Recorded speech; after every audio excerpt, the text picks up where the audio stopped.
नमस्कार दोस्तों। तो 10वीं कक्षा की हमारी इस राइड में हम आगे बढ़ते हैं और हम पहुंच गए हैं अध्याय 2 पे, जिसका नाम है बहुपद। बहुपद को इंग्लिश में क्या कहा जाता है? पॉलिनोमियल्स। ठीक है, बहुपद के बारे में हम बहुत अच्छे से इस चैप्टर में जानने वाले हैं। याद रखिएगा, एक चीज मत भूलिएगा, क्या यूज करते जाना है क्वेश्चन के साथ में? पेन। दिमाग यहाँ, आंखें यहाँ, ठीक है, कान भी यहीं पर और हाथ भी इसी चीज को लेकर चलने चाहिए। ठीक है, आगे बात समझ। ठीक है, सबसे पहले हम जानेंगे कि बहुपद क्या होते हैं। एक बहुपद एक बीजीय व्यंजक है जिसमें चर और गुणांक होते हैं, जहां चर के घातांक एक पूर्ण संख्या होनी चाहिए। ठीक है, इस लाइन से हमें क्या समझ आता है कि एक बहुपद जो है बीजीय व्यंजक होते हैं। ठीक है, बीजीय व्यंजक होते हैं। बीजीय व्यंजक का अर्थ क्या होता है? ऐसे व्यंजक जिसके अंदर क्या होते हैं? चर और गुणांक होते हैं। ठीक है, चर क्या होते हैं? चर को इंग्लिश में कहा जाता है वेरिएबल्स। ठीक है, चर या वेरिएबल्स जो है ये क्या होते हैं? ये जैसे कि आपको याद होगा एक्स और वाई हम लिखते हैं, है ना? हम अक्सर लिखते हैं A X square plus B X plus C, याद आया?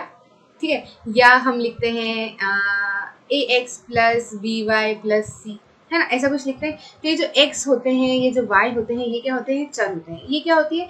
अज्ञात चीजें होती है। अज्ञात, जहाँ पर हमको पता नहीं होता ना कि क्या वैल्यू आएगी, वहाँ हम कह देते हैं कि चल जी आप जाइए, वहाँ विराजमान हो जाइए, हम आपकी जो वैल्यू है या फिर आपका जो मान है ये आगे बढ़कर निकालेंगे।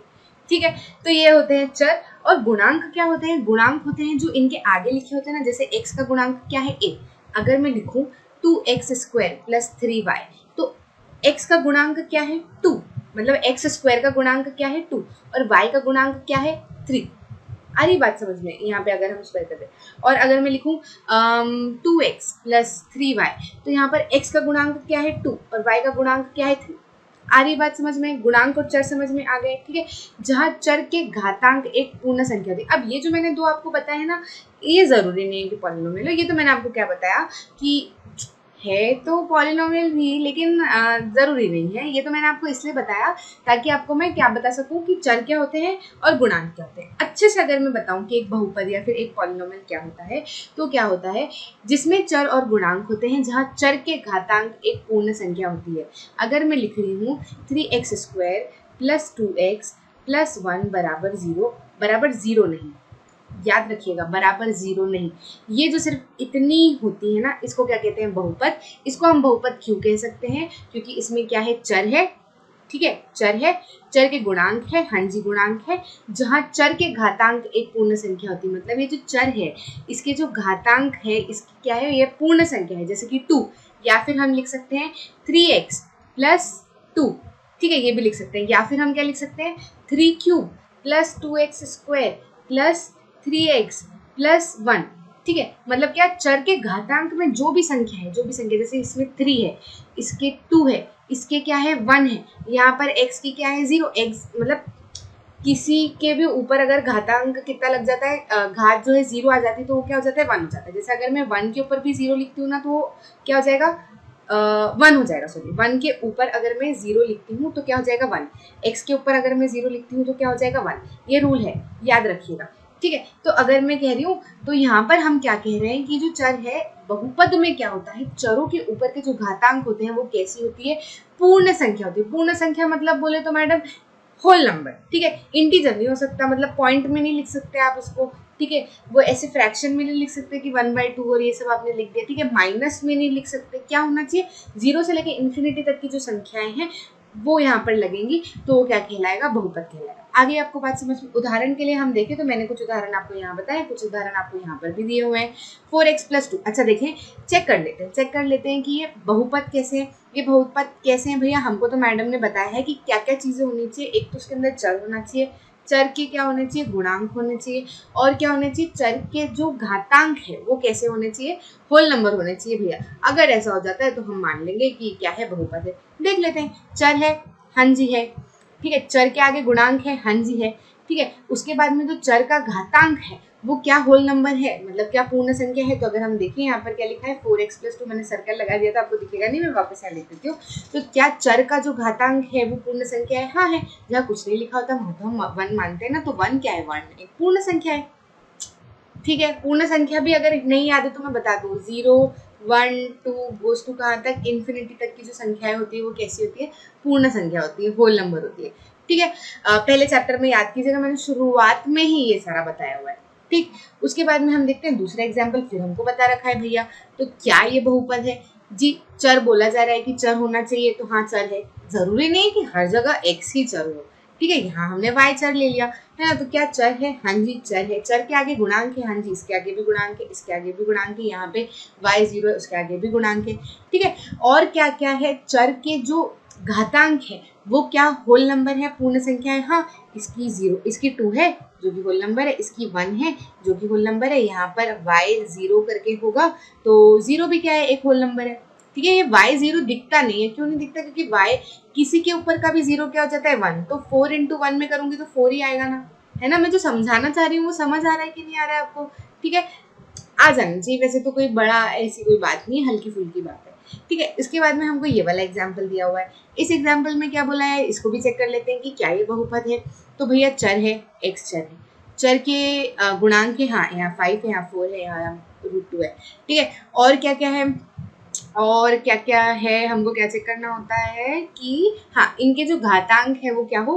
होल नंबर हो, पूर्णांक हो। क्या 3 पूर्णांक है? हाँ। क्या 1 पूर्णांक है? यहाँ 1 होगा ना। तो क्या 1 पूर्णांक है? हाँ, यहाँ 0 होगा x के ऊपर, तो क्या वो मतलब पूर्ण संख्या, पूर्णांक क्या? पूर्णांक नहीं होना है, पूर्ण संख्या होना है। ठीक है, तो क्या 3 पूर्ण संख्या है? हाँ है। क्या 1 पूर्ण संख्या है? हाँ है। क्या 0 पूर्ण संख्या है? हाँ है। ठीक, आगे बात समझ में? तो ये तीनों क्या है? बहुपद। हमने बहुपद पहचानना सीख लिए, कोई परेशानी आएगी क्या? नहीं आएगी। अच्छा, बच्चों को कुछ ये चीज हो सकती है कि मैडम अगर 3x + 2 = 0 लिखा है तो ये क्या हो जाता है? क्या ये भी बहुपद होता है? तो बच्चों इसका ये वाला हिस्सा जो होता है ना, ये बहुपद होता है। अगर खाली ये लिख दे तो हम कह सकते हैं कि ये बहुपद है। अगर ये आ जाता है ना साथ में =0, तो ये क्या हो जाता है? समीकरण हो जाता है। ठीक, आ रही बात समझ में? तो इसमें कंफ्यूज मत होना। ठीक, आगे बढ़े। हाँ, हमको ये बताया गया है कि ये जो है ये बहुपद नहीं है। अगर ऐसा कुछ आपको लिखा जाए तो ये बहुपद नहीं कहलाएंगे। क्यों नहीं कहलाएंगे मैडम? क्या परेशानी है इनमें? तो अच्छा देखो, 1 के अपॉन में कुछ अगर लिखा होता है, जैसे अगर मैं 1 के यहाँ लिखती हूँ, 1 के अपॉन में मैं x लिख देती हूँ। ठीक है, तो इसको मैं x⁻1 लिख सकती हूँ कि नहीं? रेसिप्रोकल करके लिख सकते हैं। अगर किसी को नहीं पता है तो मैं बता दूं कि लिख सकते हैं। मतलब अगर कुछ नीचे होता है ना, तो जब हम उसको ऊपर ले जाते हैं ना, तो पावर क्या हो जाती है? माइनस में हो जाती है। ठीक है, तो अगर मैं ये नीचे है और इसको ऊपर ले जाऊं अगर मैं, तो ये क्या हो जाएगा? x⁻1 -1 की पावर -1 हो जाएगा कि नहीं हो जाएगा? इस तरीके से इसको हम लिखेंगे। तो x⁻1 अगर ये हो जाती है, अगर ये x⁻1 हो जाती है, तो हमको तो क्या बोला है कि चर के घातांक जो है वो एक पूर्ण संख्या होनी चाहिए। तो क्या -1 एक पूर्ण संख्या है? -1 पूर्ण संख्या थोड़ी हो सकती है।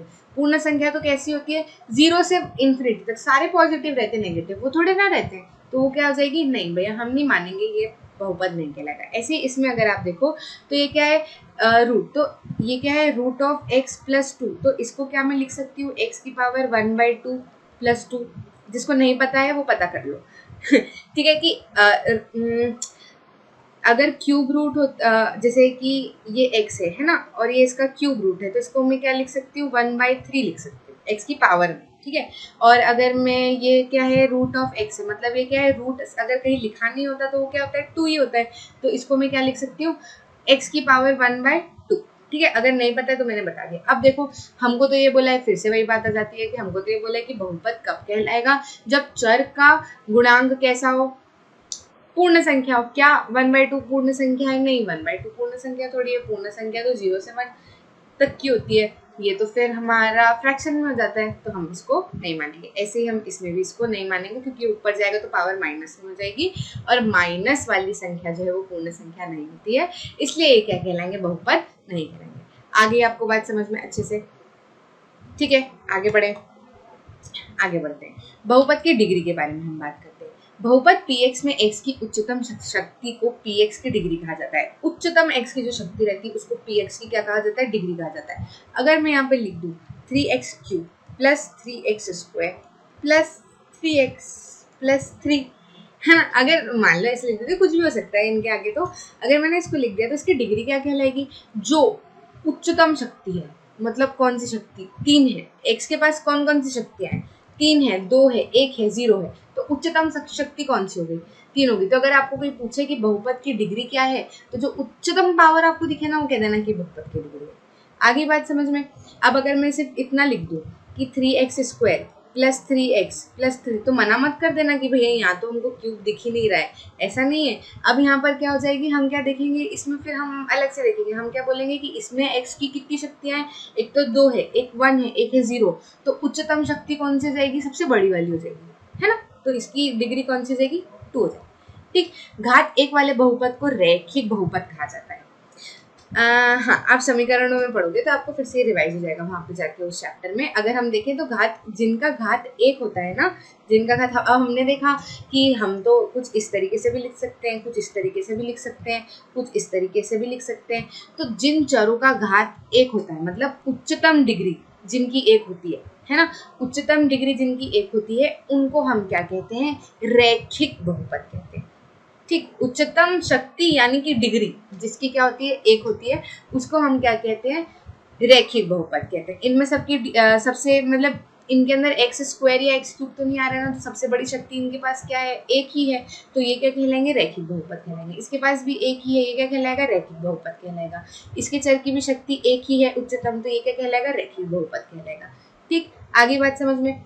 उसके बाद जिनकी 2 होती है ना, उनको हम क्या कहते हैं, द्विघात बहुपद। इसके पास में क्या है, इसके पास में 2 शक्तियाँ, एक तो उच्चतम शक्ति, एक तो 2 है, और यहाँ पे क्या है, 1 है ना, और इसके पास में तो 0 होती है। तो इसके पास में भी, इसके पास कितनी शक्तियाँ हैं, 3 शक्तियाँ। तो इसमें से उच्चतम शक्ति कौन सी है, 2 वाली, मतलब इसकी डिग्री क्या है, 2। तो जिनकी डिग्री 2 होती है वो क्या कहलाते हैं, द्विघात बहुपद कहलाते हैं। इसमें भी ऐसा ही है और इसमें भी ऐसा।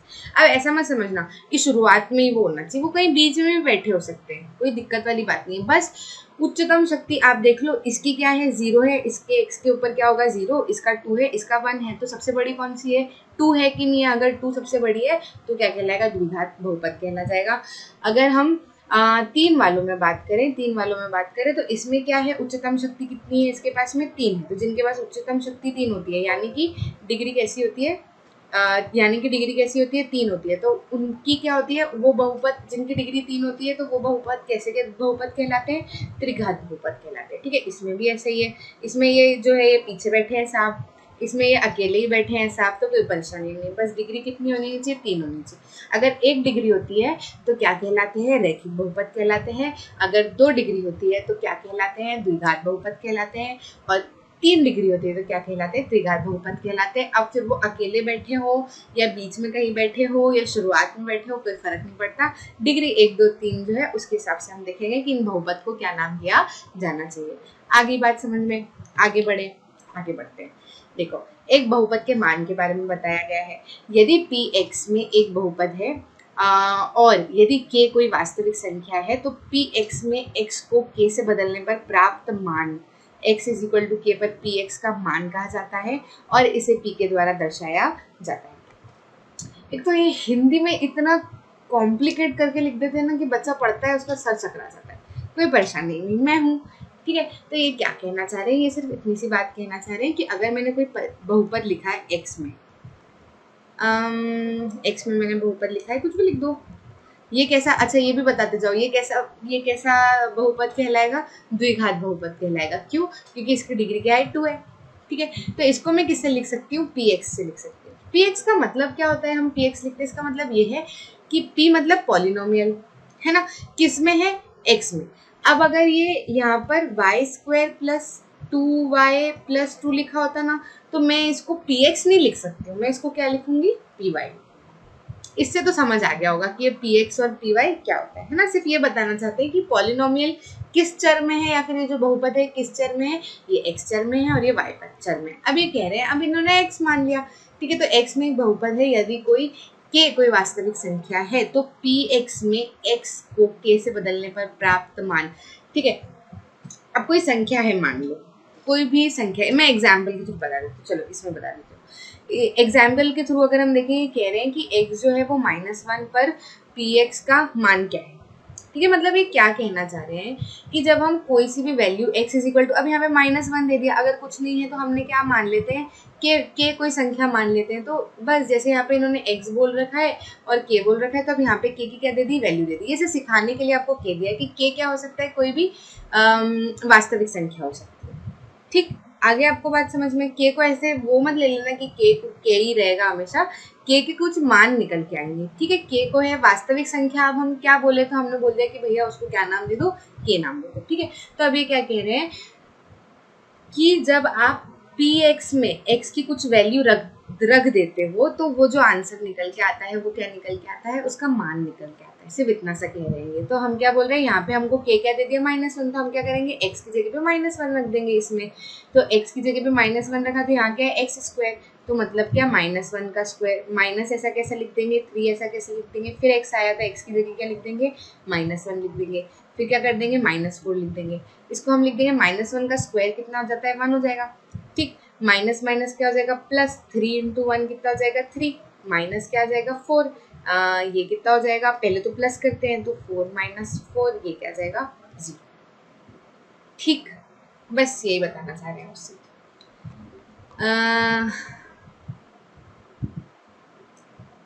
आगे बढ़ते हैं। अब ये बताना चाह रहे हैं कि एक बहुपद का शून्य, अच्छा ये मत सोचो कि इसका पीछे वाले का कोई मतलब नहीं है, इसका कोई मतलब तो है, बता दूं, हम जो आगे पढ़ेंगे ना वो इसी से रिलेटेड पढ़ेंगे। क्या हम इससे समझ सकते हैं कि अगर ये वाले पॉलिनोमियल में या ये वाले बहुपद में हमने कुछ वैल्यू रखी है x की, और अगर वो 0 आ जाता है तो ये वाला नंबर जो क्या कहलाता है, इस बहुपद का क्या कहलाता है, शून्यक कहलाता है, ठीक है। समाधान कहलाता है इस बहुपद का। मतलब क्या, इसने इसको सॉल्व करके पूरा बराबर करके 0 लाके पटक दिया तो ये क्या कहला जाएगा, इसका समाधान, या फिर क्या कहला जाएगा, शून्य कहला जाएगा। हम पढ़ेंगे इसको और आगे अच्छे से पढ़ेंगे, ठीक। हम पढ़ते हैं एक बहुपद का शून्य।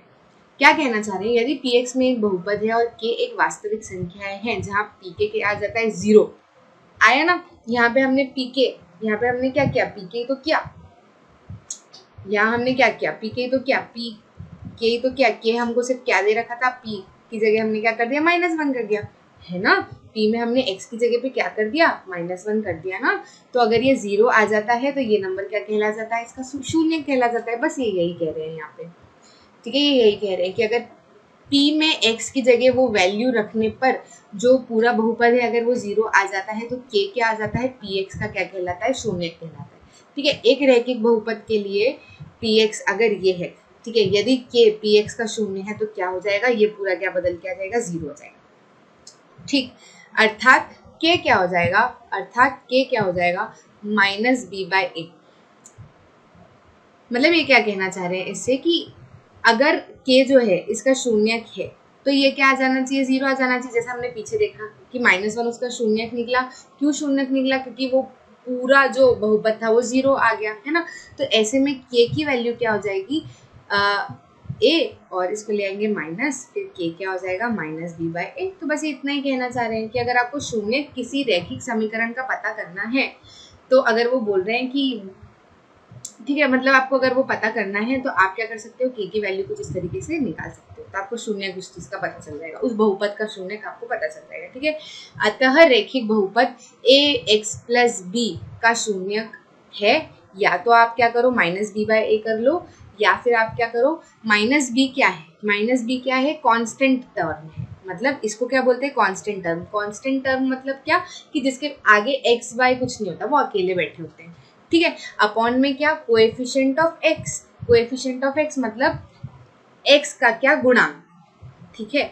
तो अगर मैं बताऊं कि मेरे को 3x², अब ये a b से क्या बच्चा कंफ्यूज हो जाता है, मैं तो आपको सीधे से रैखिक समीकरण की बात करी तो स्क्वायर वाला मैंने काट दिया, रैखिक में फिर रैखिक ही समीकरण हम लेंगे, ठीक है। अब मेरे को क्या करना है, इसका शून्यक पता करना है ना, तो उसको सीधा लिखते हो। अगर मेरे को इस बहुपद का शून्यक पता करना है तो इस बहुपद का शून्यक क्या होगा, इस बहुपद का शून्य क्या होगा, -b/a होगा, ठीक है। अब इसमें b और a क्या है, इसमें a क्या है, ये क्या है, ax + b के फॉर्म का है कि नहीं, तभी ये रैखिक बहुपद कहलाएगा, ठीक है। तो a क्या हो जाएगा भैया, a क्या हो जाएगा, इसमें a हो जाएगा 3 और b क्या हो जाएगा 2, तो इसका शून्य क्या कहलाएगा, -b/a, मतलब -2/3 क्या कहलाएगा, शून्य। मतलब अगर आप x की जगह पे -2/3 रख के देखोगे ना तो 0 आ जाएगा। रख के देख लेते हैं, 3x + 2 में अगर मैं x की जगह पे -2/3 रखूँ -2/3 जीरो आ जाना चाहिए। अगर जीरो आ जाता है तो हम मान लेंगे कि ये क्या है, इसका शून्य है। 3 से 3 कट जाएगा, -2 + 2 और ये क्या आ जाएगा, 0। इसका मतलब क्या है कि -2/3 क्या है, इसका शून्यक है, इस बहुपद का शून्यक है। बस, तो इतना आपको करने की जरूरत ही नहीं। आपको तो शून्यक निकालने के लिए अगर बोलेंगे ना तो आप क्या करना, -b/a इसको कर देना, आप कह देना कि ये इसका बहुपद है। ठीक है, आपके लिए ये शॉर्ट ट्रिक।